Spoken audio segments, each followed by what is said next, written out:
So ayun mga team vlogger, nandito tayo ngayon sa aming trabaho, no? Sa bagong trabaho. So ito po ginawa namin ngayon, nag-set up kami ng scaffolding.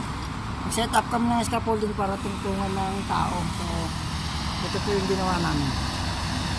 Yan, nakikita nyo yan, scaffolding yan pataas. So pwede natin akyatan yan.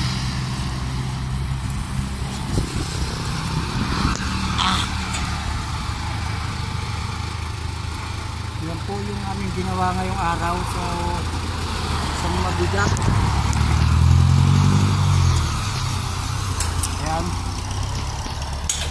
Ito tayo. Nakita nyo yung formahan natin ngayon.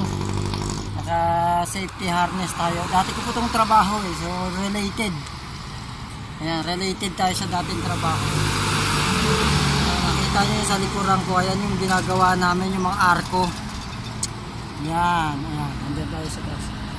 Ito po yung scaffolding na tutungtungan ng mga magpipinis dito. Ito.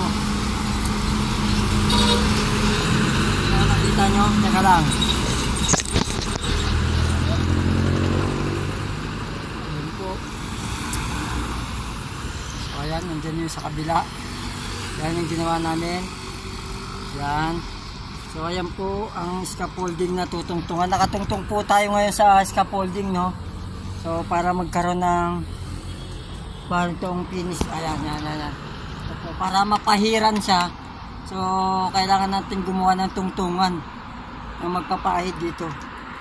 Yan po sa kabila, hindi pa kami nakakatapos. Nakita niyo yan, medyo ano pa siya. Hindi pa pwede tungtungan, pero dito medyo okay na.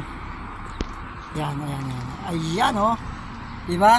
So stay tuned lang mga team vlogger. Mamaya update ko kayo sa Pampanga pa. Kimulong lang po kami dito para maayos yung ano nila.